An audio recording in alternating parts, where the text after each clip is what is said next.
我是赵少康，欢迎你来到 TBS 赵少康战情室。我们现场的宾沈富雄委员、严惠慈议员、黄伟汉先生、叶元之委员、李永平前副市长、林珍宇议员。好，那么加萨被称为最勇敢的记者夏利夫被以色列昨天杀害了那以色列说他是哈马斯成员，什么记者？假的就是根本就是哈马斯，以前就是哈马斯的恐怖分子反正以色列现在什么都是恐怖分子，在炸医院也是，因为窝藏恐怖分子反正什么他就用个恐怖分子把你干掉那因为这个夏利夫是半岛电视台的记者那昨天一下打死了5个记者那另外呢，这个以色列还说他是哈马斯头目因为大概现在媒体报道分成2部分，要报道中东，一种就是 CNN 为主的美国电台美国电视台基本上呢是站在以色列这一边报道比现在慢慢稍微有点转变，但基本上你如果看他的话呢，通常都是站在以色列或者美国的立场。一种就是半岛电视台，他比较站在中东阿拉伯人的立场，所以说你要不要看2边才知道，看2边发现差很远了差得非常远那所以呢，以色列大概就把它当成因为在那个地方记者还不能随便采访，检查非常严格所以呢说他是哈马斯头目，把他打死了那根据那个这个哈马斯这边讲的说，到现在为止呢，已经有这个236个人被打死了。那根据保护记者协会呢，也有187个人，所以其实记者死的很多那战地记者真的死很多我记得以前这个我受到邀请到这个美国华盛顿 DC 的这个 NPS National Press Club， 就是这个国际记者协会去演讲。那进去就看那个门都是巡难的记者，去年巡难的记者就满墙都是，在很多次的战地被打死，有一些在这些集权国家被迫害死的那所以他今年就把遗书写好了，说呢以色列成功杀了我，就你看到我的遗书的时候，你就知道说我已经被以色列杀了就是这种抱着视死如归的精神这种记者是很了不起因为只有那样才能把不同的真相都是局部的真相嘛，传给世人联合国跟媒体团体都谴责以色列说不可以这样子把记者这样打死那另外联合国专家早就警告说，他的报道让他有生命危险，以色列一定视他为公敌嘛，你怎么是这样？为什么报道跟我们的观点不一样呢？好，那么另外呢，就是澳洲现在很多国家说下次在9月的联合国大会要承认巴勒斯坦国。说这样的话呢，他们的理由是让哈马斯无容身之地方。我们承认巴勒斯坦是一个正式国家，哈马斯就不要这边躲躲藏藏了那另外呢，这以色列总理说呢，澳洲掉进兔子洞是什么叫兔子洞说爱丽丝梦游仙境掉进兔子洞，就是搞得迷迷糊糊，不知道身处何处说呢，以色列不会改变立场，你们都承认吧，我还是不会改的现在3/4 145个国家联合国已经承认或计划承认巴勒斯坦，尤其最近法国、加拿大、英国这些大国也预备承认说你是这样搞下去不得了，太不像话了。我们看一下。生前上传社群的最后一段影片，橘红色火光被清楚地拍了下来，记录下加萨被空袭的瞬间。这是半岛电视台记者阿尔夏利夫在以色列空袭中丧生前留给大家最后的报道。他在 X 的账号上和亲人一一道别，要世人勿忘加萨。事件引发新闻与人权团体谴责。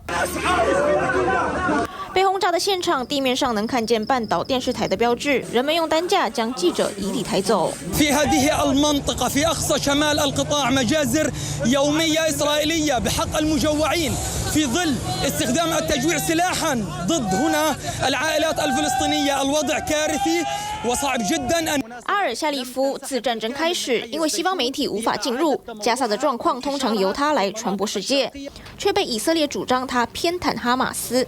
自那时就有中东记者发文，应该是被盯上，如今丧失性命。他过世后，大量巴勒斯坦民众举着他的照片上街抗议。كتم الكلمة وحرف الحقائق وتغييب الحقائق والتغطية على جرائمه في قطاع غزة، لكن نقولها نحن الصحفيون الفلسطينيون。巴勒斯坦记者与民众11号出席了葬礼，向他道别。The Israel government doesn't have any shame in admitting that it's targeting 半岛电视台英语新闻总监指出，加沙记者冒着生命危险报道却被杀害。他呼吁全世界的记者站在一起，捍卫记者免受暴政的针对。好吧，永平，你也做过媒体人，怎么看？我非常的难过哈，因为说实在的，以色列何以如此嚣张？因为他背后最大的撑腰就是美国。那我非常难过的原因，我想到我30年前怀着怎样的梦想、怎样的憧憬到美国去学习新闻，而我教我们书的老师把美国的如何为新闻自由、言论自由保障这个记者的权益而且不为强权对抗呢，视为一个多重要的价值跟圭臬。可是这些事情今天都毁掉了。如果不是以色列，如果不是美国在力挺以色列，像半岛电视台夏利夫这位年轻记者的死亡，会在美国会闹到什么程度？而且呢，以过往的经验，美国国会一定是会表达，而且那个压力一定会直指白宫。可是这次呢，虽然说媒体一样很激动各种人权组织一样很激动，特别是这次联合国非美国的很多原本大家可能比较视为亲美的西方国家，也都纷纷出来表态，说他们愿意承认巴勒斯坦国不要再谋杀记者了以色列你不要再谋杀小孩子了。其实在这个记者之死之前，我们看到的令人伤痛的是，小孩子走了14公里的路就是要去拿一口吃的，然后拿一口吃的感谢之后立刻就被炸死。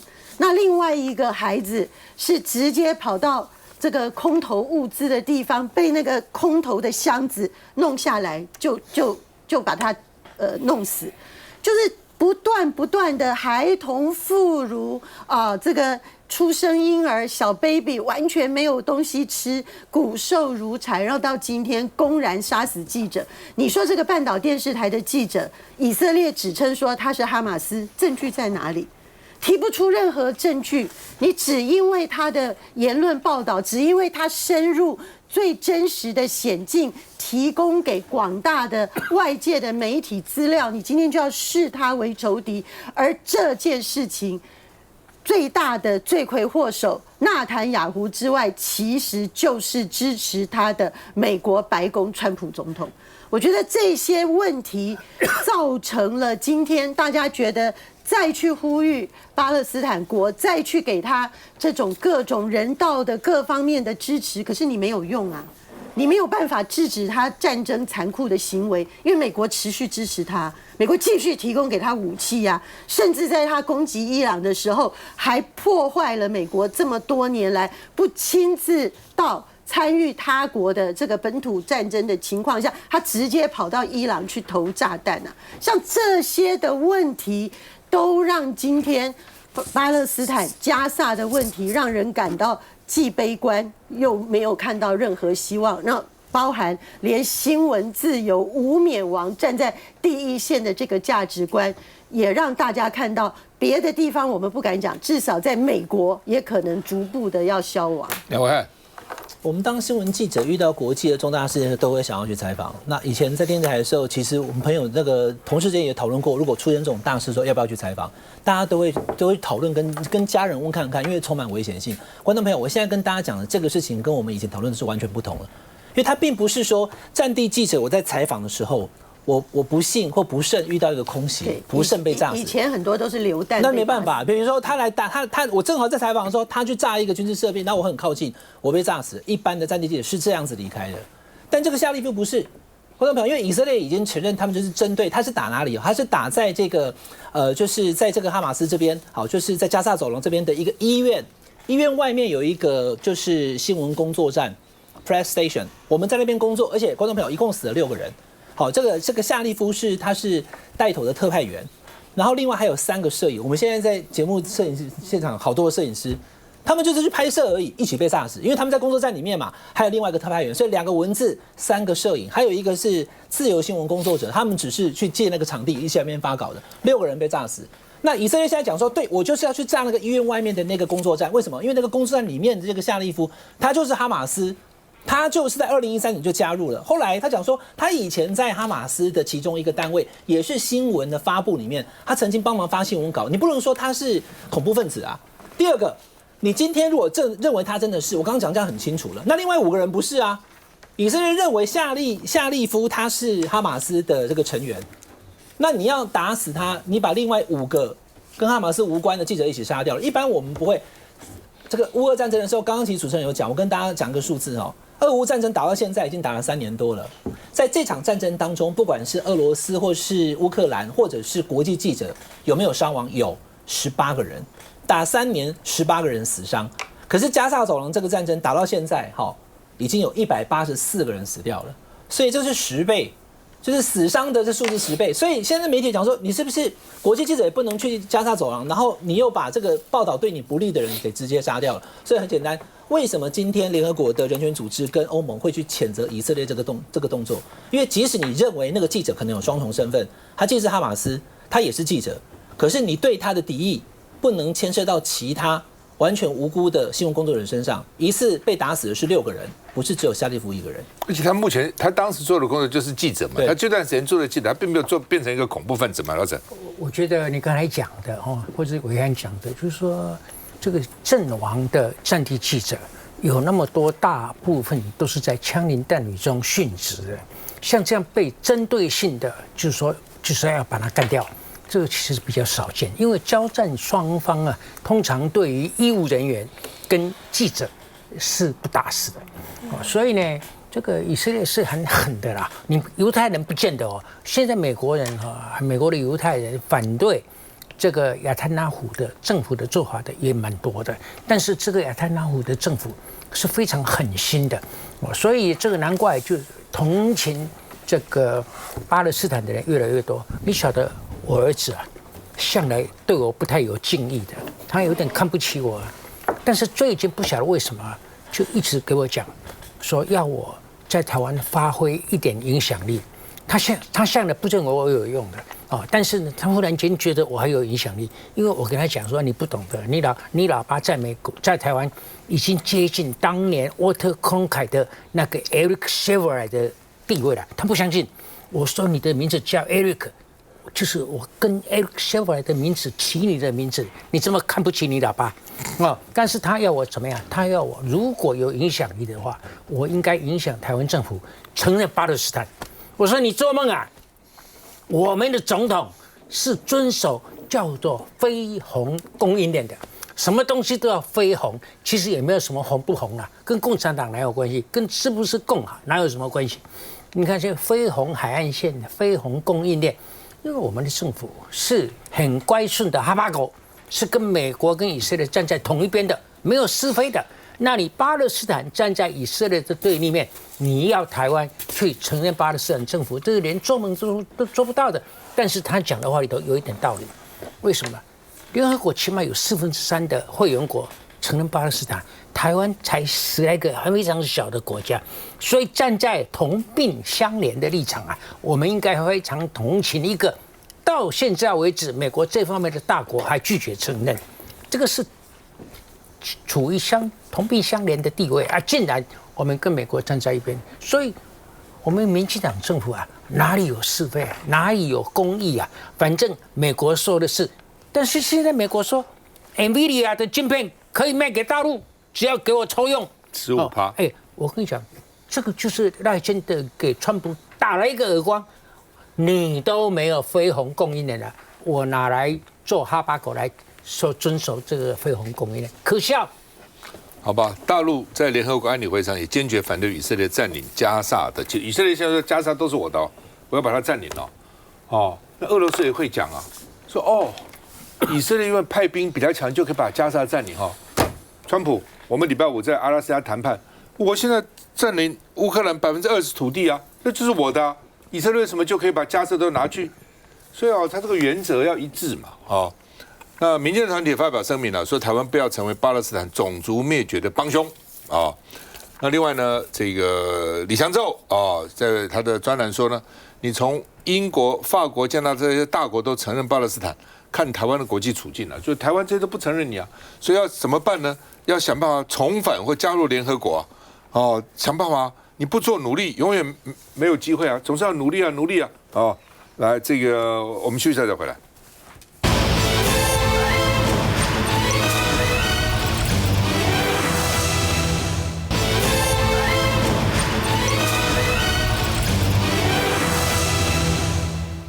好，我们的官员临时取消跟南韩的官员的会议了，所以被批评说台湾傲慢无礼的形象深留我心哦。那到底是什么哈？就是呢，这个南韩有一个真相调查委员会，我们其实原来一个真相调查委员会啊，那我们呢说要去拜访他啊，那林明欽政务委员了哈，林明欽啊，那说要去拜访他啊，那然后呢头一天晚上就说不去了。那他们认为哈，我们头一天晚上不去就够礼貌了，这就是台湾人的跟他们可能南韩人可能不太一样哈。比如说我们常常订餐厅，餐厅订了，然后呢不去也不讲，也不告诉人家，或是呢临时告诉人家说我不去了。你对餐厅，当然现在有些餐厅就要你先收定金，刷信用卡，为什么？因为他本来可以卖给别人嘛，那你订了位置，他不能卖给别人，然后你不去，你也不告诉他，让他损失啊。这其实很不对的了，但我们都不在乎啊。很多人一次订很多餐厅，难订，说也说订了以后呢，不去就不去了。那所以现在很多日本人是不收台湾客的。除非我们到日本去，好的餐厅要透过日本朋友去订，有的都还不收。就你习惯搞，就是印象搞坏了嘛。那为什么南韩这个真相委员会这个女的这个首长这么生气？她说为了欢迎台湾这个贵客来。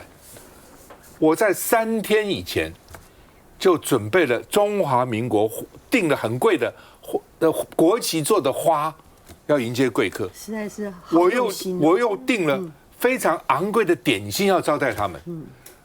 3天以前就订了，你1天以前通知我说不来了，你以为1天就很早了，对不对？我通通准备好了，说不来就不来了。他就觉得揪心之痛。他当然蛮重视台湾这个访问的，然后才会这样，然后根本不在乎你根本什么3天以前啊，所以呢，这个林明欽就说对方有说谅解啊，我没有传给他，他说好知道，那怎样呢？那你说你不去了，他能怎样呢？他能把你拉去吗？怎么又有不同的反应呢？卓荣泰说赶快迅速说明，取得谅解啊。黄国昌说这个外交失格到底有没有人要下台？哎呦，他断交都不下台了，他会为这个下台吗？断几个国家外交部长不下台了，谁会为这个下台？罗志祥说呢，鸟官员除了下台没有第二条路，他们在骂也知道不会下台了啊。那另外呢，王定宇说呢，建议这林明欽政务委员呢亲自致电致歉，说你礼仪没有尽到，就是要改进嘛，有什么好扯的呢？而且据说这个林明欽还是民进党的金头脑，说行政院很多点子他出的。难怪现在这么糟糕。然后呢，内政部长好，这是另外一个内政部长刘志芳也讲说，我们政府是承认中华人民共和国的。奇怪，我们有承认他吗？按照我们的宪法是不承认，所以才有两岸关系条例嘛。所以我们的大陆事务是陆委会负责，才不是外交部嘛。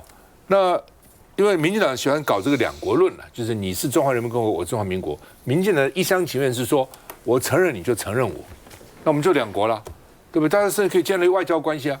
问题是你承认他，他会承认你吗？他不会承认你啊，所以你只是自己贴上去而已啊。问题在这个地方啊。你贴上去，他也不承认你，他也说你是他的。很多人觉得说，我们说大陆是我们，这很荒唐现实不是这样。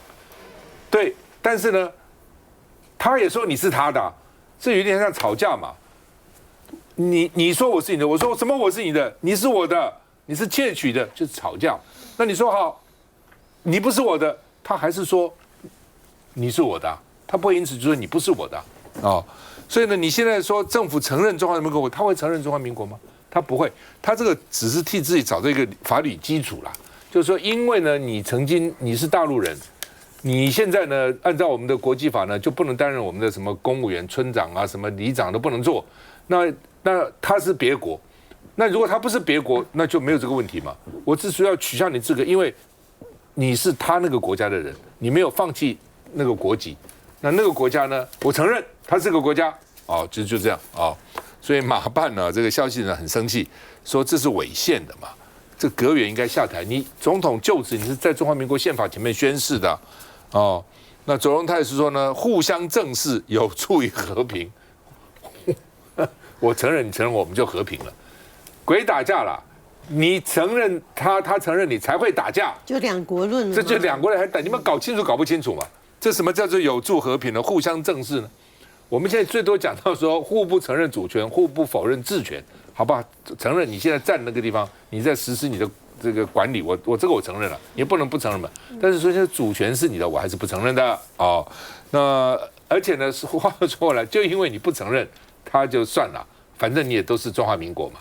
你如果说我彼此是两国了，你看好了，他会对你客气吗？哦，那谢主委说不是要留释放下台了，是那些人该离开台湾。你们讲这话都滚蛋，滚回大陆去。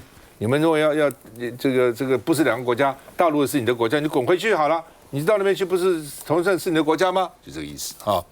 那另外刘世芳现在改口了，说这是个别评论了，我根据个案来评论了。哦，维持现状是最大的共识了。我们看一下。特别以台湾国旗来定制插花，但没等到台湾官员前来发问的是南韩真相和解委员会委员长朴宣印，内容写到上周5、8号，秘书室精心准备插花、茶点和礼物，迎接台湾政务委员和转型正义处处长等人。本来约好2小时会面，却在前一天晚上单方面取消。即使事隔3天，还是让他感到备受羞辱，还说1992年我们和台湾断交、和中国建交时，台湾应该感受到这样的屈辱吧？不对，应该感受到比这更大的屈辱和背叛。这个早上本来对台湾抱有的复杂心情，一瞬间全部崩塌。往后台湾将以傲慢和无理形象留在我的心中。话说的真的很重。被点名的行政院政务委员林明昕和人权及转型正义处处长赖俊照，绿委们认为道歉做得不够。改变形成的那一方是我们台湾，我们就应该表达歉意哈。我倒是建议政委这边要亲自致电哈。被轰外交失利，对此林明昕办公室12号也发出声明，强调8号上午0时有紧急事项必须立刻处理，因此在前一天傍晚告知表达歉意。委员会也以信件表达谅解，对于委员长在社群媒体做出截然不同反应感到诧异，而且表示由于行政院预算遭立法院大幅煽动，政院跟单位只能勉强推动原有业务。怎么会约好人家，然后来取消？出访的政委他是要去参加 APEC 会议，来进行必要的措施，来做充分的说明，取得谅解。任何外交的谈判是非常辛苦的。根据了解，林明昕私下本来没有规划要看委员长见面，至于赖俊照是考量委员长的发言争议才反悔不去。但南韩消息人士认为，无论是和朝野任何人见面，都应该严密规划再做决定，而不是最后一刻突然取消，确实造成外交失礼。但政院不满，南韩发文批评。林明昕的事情，我觉得当然非常丢脸啊！就是说，你跟人家约拜访，然后放人家鸟，然后以为处理好了，没想到几天后，人家开始骂你，骂台湾傲慢无力，说台湾这个形象已经深植他的心。其实这是让台湾很丢脸的一件事情。那发生那么重要的事啊，我看很多民进党立委也不敢完全护航，但是林明昕本人还是继续很傲慢。因为他的回应是说，哇，我很讶异啊，这个人怎么前后不一啊？前面已经说没关系的，现在又在社群发文，他感觉上好像是南韩那个委员长问题，好像他都没有问题，然后再就扯到蓝白3预算，不是啊？那所以你林明昕都没问题哦。第一个，你今天你跟人家约，然后你是用什么方式通知人家说取消？你有没有足够的理由取得人家谅解？看起来就是没有嘛。那他事后发表那个声明，其实我相信很多国人看不懂他到底是什么意思，讲得很复杂。他就说什么他要准备一个 APEC 的一个什么妇女经济论坛的宣言，然后呢，因为什么其他同仁要去讨论那些宣言，所以他必须及时掌握那些讨论的情况。他准备这个宣言，所以他取消了拜会。我不太懂说为什么拜会跟这个有什么相关？你还是可以利用你的其他时间来准备啊。如果你重视这个活动的话，你就是不重视啊。所以人家觉得你傲慢也是刚好而已、啊。而且那个对方最气的是说，他只取消了拜访他，其他的参访行程他都照旧。10点都要继续了嘛。然后第二个，他说蓝白3预算，他说蓝白3是什么预算？他说因为行政院本部预算被删了、所以很多业务要行政院各处室相互支援啊，所以可能他意思都变成他变得很忙吧之类吧，是不是这个意思？如果你做不好的话，换一个人来做了。我相信应该还是有人可以做得比你好。所以他的解释，他没有一句道歉呢，没有跟国人说真的不好意思，我让政府蒙羞了，我让台湾人蒙羞了，我让南韩人看不起我，没有一句话，全部都在辩解跟解释。这就是民进党官员的嘴脸啊，包括卓荣泰也是一样，也不敢骂他，然后说他需要检讨，不敢骂他。现在民进党政府也没什么在乎我们台湾的对外关系跟台湾的形象啊，像这样的小立员也指出来了，日本的各大的媒体的社论都在批评赖清德啊，像读卖新闻啊、朝日新闻啊、产经新闻啊，从保守派的媒体到自由派的媒体都在批评赖清德总统，就觉得他在这1年的治理啊，把台湾搞得一团乱。赖总统有在乎吗？我想他也是没有嘛，所以他823继续推罢免，他们在乎的就是斗争、抗中保台。所以刘世芳现在为什么什么话都敢讲，就是说什么这个承认中华人民共和国？因为刘世芳本人意识形态是这样，他之前曾经在站台造势的时候说要让赖清德总统做台湾国的主人，这是他公开讲的哦。本来我们以为主权在民是人民是主人，现在不是人民是主人，是赖清德是台湾国的主人，我们都是仆人，赖清德是主人。但是重点是台湾国这3个字他已经讲出来。那照道理来讲，他是内政部长，为什么台湾会有内政部长这个职务？是根据法律，那法律的根本大法就是宪法，所以政府官员他不是代表个人发言，他代表职务发言。你只要是有职务的身份发言，你讲的话都要符合宪法。可是我们的中华民国宪法就是不承认中华人民共和国，就不承认啊。那为什么你可以讲出承认呢？基本上你这个就是已经不适合这个职位了。然后民进党现在就是在讲，就是宪法自助餐呐。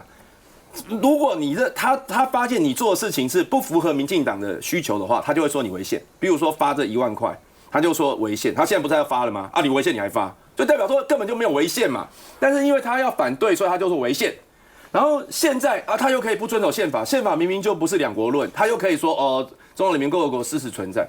宪法被民进党玩弄在股掌之中，有需要才会提宪法，没需要就不要提宪法。现在台湾就是这样。然后我今天看那个，因为他不是把那个花莲一个村里长，因为他也是陆配，把他的里长取消。那里长今天出示一个村长，今年4月份的时候，陆委会的一个新闻稿，陆委会怎么说呢？陆委会说，只要你取消了大陆的户籍，就是取消国籍，这个是4月份陆委会说的啊。那为什么？因为就不是2个国家啊，所以你那边户籍没了，就等于是取消国籍，这是陆委会说的啊。为什么现在又变了？又变成说，好像你要陆配，你必须要取得就是取消户籍和国籍的证明，你才能够来就职。反正都随便，我觉得随便他们讲啊。民进党，如果你真的认为说我们承认中华人民共和国，那赶快废陆委会啦，因为陆委会没有存在的必要了嘛。啊，另外两岸人民关系条例也没有存在必要啊，然后全部都用国籍法来。如果没有的话，其实就是随便你自己随便乱讲了。这件事最荒谬的是，如果刘世芳内政部长说他是承认中华人民共和国的话，那这个业务就不是他管了，就不是内政部管了。那卓荣泰就要把所有的业务移交给外交部了。接下来就回来。